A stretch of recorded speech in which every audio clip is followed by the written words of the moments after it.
آج بھی مجھے عید کا وہ دن اچھی طرح یاد ہے جب ہم نے ابو سے وعدہ کیا تھا کہ اس عید پر اپنے ہاتھوں سے شیر خرما بنا کر کھلاؤں گی۔ پھر رمضان المبارک کا مہینہ ختم ہوا اور عید کا دن آ پہنچا۔ ہم حسب واد والی سے اجازت لے کر کچن میں چلے گئے۔ ہم ذرا کچن کا رخ کم ہی کرتے تھے۔ پھر ہم اس ترکیب کی مدد سے جو رات ہی ہم نے ٹی وی سے نوٹ کی تھی شیر و خرما بنانے میں لگ گئے۔ ایو اور بھائی جان عید کی نماز کے لیے گئے ہوئے تھے اور ہماری پوری کوشش تھی کہ ان کے آنے سے پہلے شیر خرما تیار ہو جائے۔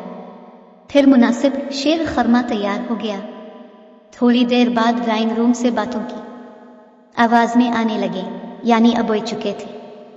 ہم نے جلدی جلدی شیر خرم لے جا کر ڈائننگ ٹیبل پر رکھ دیا۔ ابو بھی ٹیبل پر آ چکے تھے۔ پھر ہم نے شیر خرما کی تعریفیں شروع کر دیں۔ ابو نے شیر و خرما میں لیا۔ ہم امید بھری نظروں سے ابو کی طرف دیکھ رہے تھے کہ ابو خوش ہو کر تعریف کریں گے۔ خیر ہم سے صبر نہ ہوا اور ہم نے ابو سے خود پوچھا، ابو کیسا بنا ہے؟ ابو نے کہا بہت اچھا ہے بھائی۔ اتنے میں بھائی جان بھی ٹیبل پر آ گئے اور پھر انہوں نے شیر خرما لیا اور پہلا میچا ہی منہ میں ڈالا تھا کہ سنگ کی طرف دوڑ لگا دی اور کھانسنا شروع کر دیا۔ اتنے میں امی بھی آ گئی، نے ہمیں کڑی نظروں سے گھورا کہ ہمارا تو خون ہی خشک ہو گیا۔ پھر بھائی جان نے ہمیں بلایا۔ اس سے پہلے کہ وہ ہمیں کچھ کہتے ابو کہنے لگے کوئی بات نہیں، اس عید پر اگر غلطی سے چینی کی جگہ نمک ڈال دیا ہے تو اگلی عید پر اچھا بنا لے گی میری بیٹی۔ اور جب بات ہماری سمجھ میں آئی تو شرمندگی کے مارے ہمارا برا حال تھا۔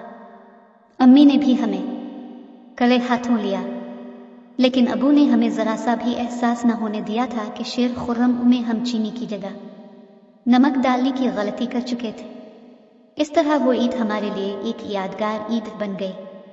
اس عید پر ابو ہمارے ساتھ نہیں ہیں، لیکن ان کی محبت، پیار اور اپنائیت اور ان کی یاد میں آج بھی ہمارے ساتھ ہیں۔